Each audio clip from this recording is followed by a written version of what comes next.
Welcome to T2B live. మా T2B live channel ని subscribe చేయండి. లేటెస్ట్ అప్డేట్స్ కోసం బెల్ ఐకాన్ ని ప్రెస్ చేయండి. ఏ చిన్న అప్డేట్స్ ని మిస్ కాకండి.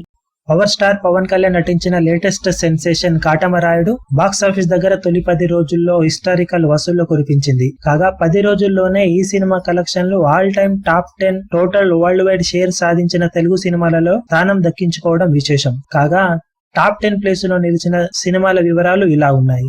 తొలి ప్లేస్ లో Baahubali total world wide share 304 కోట్ల షేర్ తో టాప్ ప్లేస్ లో కంటిన్యూ అవుతుండగా, రెండో ప్లేస్ లో మెగాస్టార్ చిరంజీవి నటించిన ఖైదీ నెంబర్ 150 104 కోట్ల షేర్ తో కొనసాగుతుంది. మూడవ ప్లేస్ లో మహేష్ బాబు నటించిన శ్రీమంతుడు టోటల్ వరల్డ్ వైడ్ షేర్ 87 కోట్లతో కొనసాగుతుండగా, నాలుగవ ప్లేస్ లో యంగ్ టైగర్ ఎన్టీఆర్ నటించిన జనతా గ్యారేజ్ 85 కోట్లతో కొనసాగుతుంది. కాగా ఐదవ ప్లేస్ లో mega power star Ram Charan Tej నటించిన మగధీర సినిమా 83 కోట్లతో కొనసాగుతుండగా, ఆరవ ప్లేస్ లో పవర్ స్టార్ పవన్ కళ్యాణ్ నటించిన అత్తారింటికి దారేది 75 కోట్లతో కొనసాగుతుంది. ఏడవ ప్లేస్ లో అల్లు అర్జున్ నటించిన సరైనోడు సినిమా 74.8 కోట్ల షేర్ తో ఏడవ ప్లేస్ లో నిలవగా, ఎనిమిదవ ప్లేస్ లో ప్రస్తుతం పవన్ కళ్యాణ్ నటించిన కాటమరాయుడు 10 రోజుల్లోనే 60.68 కోట్ల షేర్ తో రన్ అవుతుంది. తొమ్మిదవ ప్లేస్ లో పవన్ కళ్యాణ్ నటించిన గబ్బర్ సింగ్ 60.40 కోట్లతో రన్ అవుతుండగా, 10వ ప్లేస్ లో నిర్మాతల లెక్కల ప్రకారం నందమూరి బాలకృష్ణ నటించిన గౌతమిపుత్ర శాతకర్ణి 60 కోట్ల షేర్ తో టాప్ 10 ప్లేస్ లో